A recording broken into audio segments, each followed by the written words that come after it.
Right then, this is a walk around video, and this is for a Honda CR-V 1.6 EX diesel.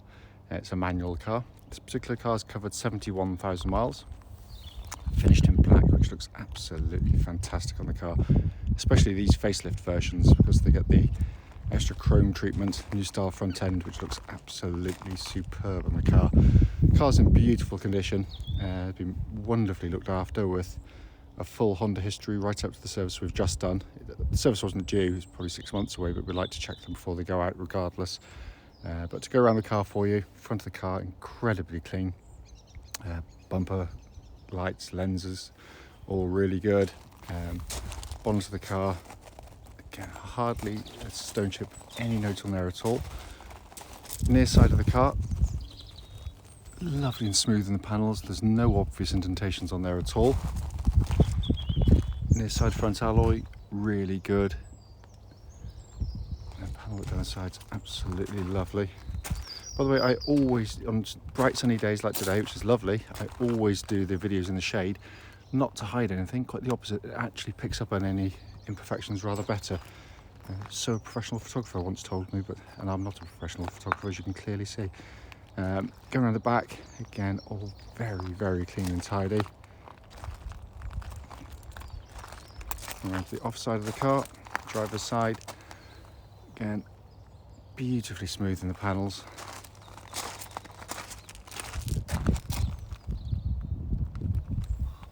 It really is an absolutely fantastic condition, this car.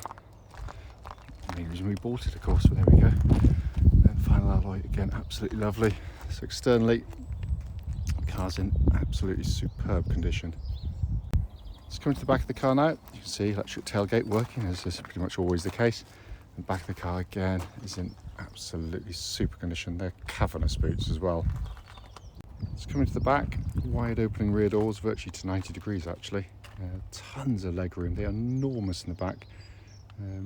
Leatherwork is in absolutely super condition.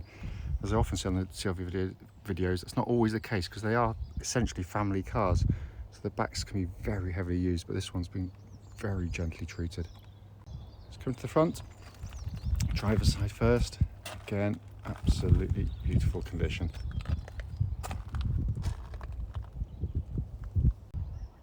Finally come to the driver's door card. Sorry, a bit of glare there. Again, absolutely lovely. Footwell area is all lovely and clean. There is a full set of mats in the car. It's hard to tell, but they are in there. And the driver's seat again in excellent condition for the age and mileage of the car. So inside now, engine's running as I always do through this section, so the dash can be seen illuminated, which looks pretty much as new in all honesty. Beautiful condition. Sat nav, you can see they're working perfectly. Put the car into reverse.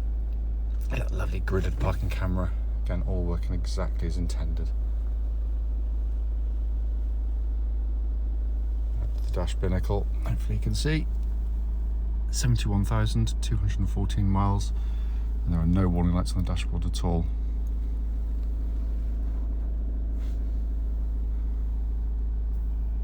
Finally, just to show you, owner's manual pack and lock and wheel nut key are both here and present with the car.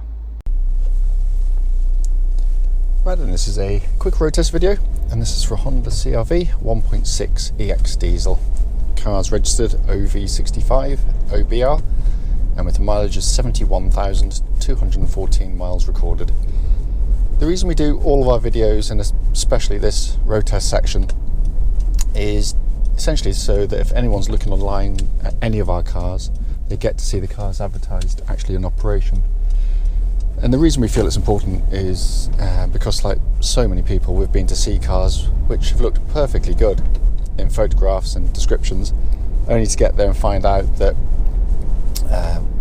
when you get there and drive it, it's got a fundamental issue that shows up whilst driving the car, so hence that's why we do it. Also done on these very quiet country roads in this beautiful part of Gloucestershire, just a hop, skip and a jump from the motorway. This actually forms part of the road test route we take our customers on, so hopefully then we'll be representative of what you feel yourself should you be offered a test drive in the car. Coming to the car, very, very well looked after vehicle. All of the servicing done by Honda up to the one we've just done, and it feels it because it's absolutely as tight as a drum, and without wishing to be a complete spoiler, it drives absolutely like new. Engine starts instantly and settles to smooth, even idle without any warning lights on the dashboard. Temperature gauge running as a third, which is exactly where it's meant to be on a Honda vehicle, by the way, and it's been running for some time now. But the engines are fantastic. This is the twin turbo 160 horsepower engine, so it really does fly along. Actually, it's very, very quick indeed for a car this type. But in general use, on a move, cruising, it's a smooth, quiet companion. It's only obviously a diesel at low revs, which even Honda can't engineer out that sound. But generally speaking, compared to most, it's very, very civilised indeed, and very tough and robust, of course. Engine then feeds through into clutch and gearbox. Clutch in the car, absolutely perfect. Bike point is smooth, and its actuation, and bike point is exactly where it's meant to be. Gearbox, as I say in all the CR-V videos, and it's always the case, is just simply brilliant. Positioning the gear lever nice and high up, hand falls naturally to the gear lever, like pretty much all transverse engine cars. And gear changes these days are pretty much always cable operated, and that can mean that some cars can be they can be horrible gear changes, vague, lifeless. Oops. Oh, let me go. Bless him. And they just feel completely devoid of any kind of engineering. This just feels the opposite. It feels like it's going directly into a gearbox. That's how precise the gear change feels. Very short in throw, again, for this type of vehicle. Much more sporty than you'd expect, and it just feels brilliant, and it feels exactly like it would have done when it was new.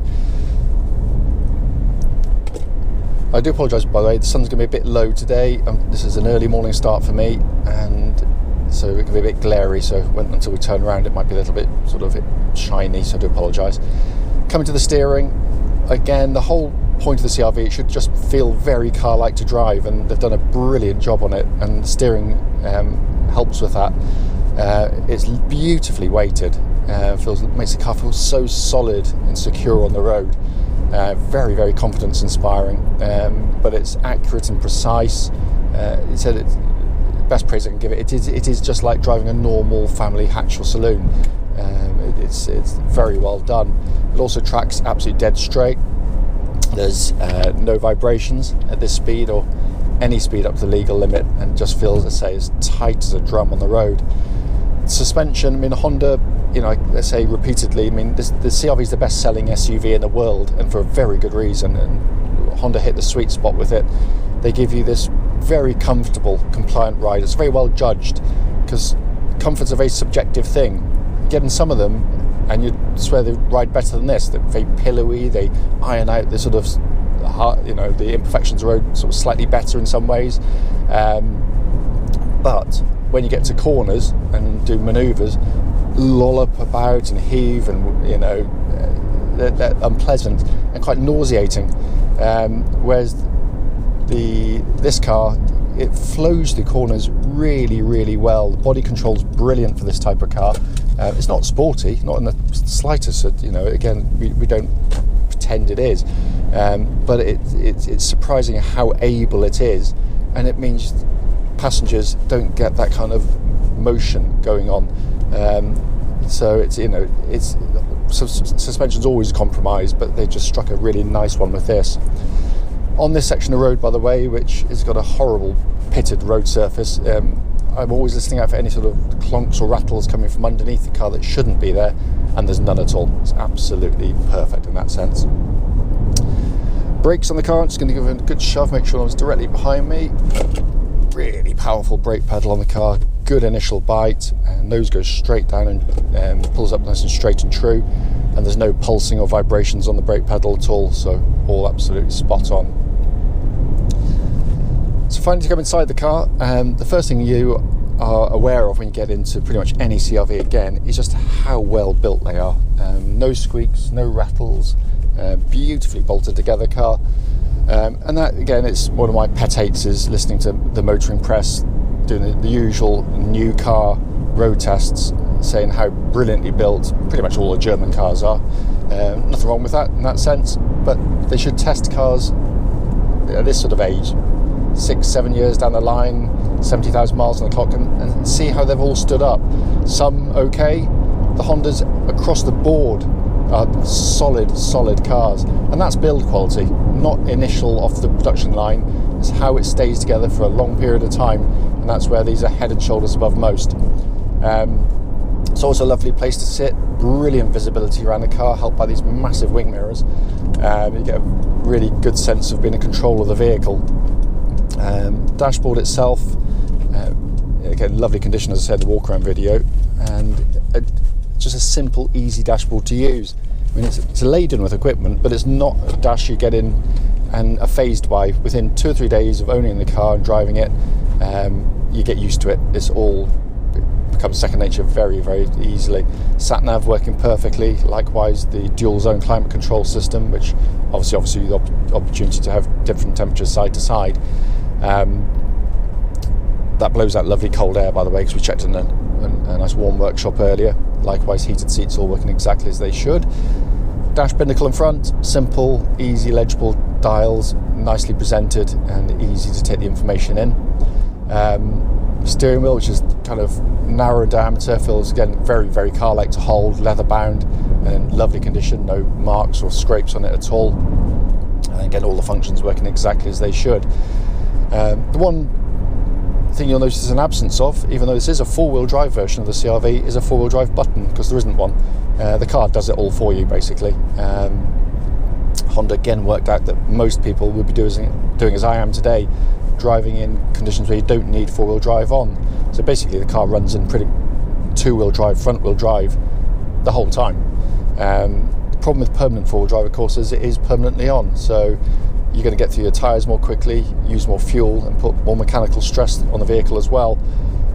This basically, via the traction control, if the front wheels start to lose grip, before you can react, it's already brought in the four-wheel drive. It's seamless in operation, highly effective, because I have one in my CR-V and my wife's CR-V, and we tow a caravan with ours. Of course, some pretty muddy pitches this time of year, and never come close to getting stuck with it. And a joy of its lack of use, of course, is its inherent reliability. But the fact it's not being used, we've been selling Hondas using this system for nearly 30 years now, and never put a spanner on any of them in terms of the four-wheel drive system, so it is particularly robust. And as I said at the start of the video, I mean, the point of it is, albeit brief, is to show the car in operation, and to let you know of any issues, of which there are none at all. It literally does, and I hate saying it because it's such a cliche, but it does drive absolutely as new. It just feels so solid on the road. As always though, if you've got any questions about the car, don't hesitate to give us a call.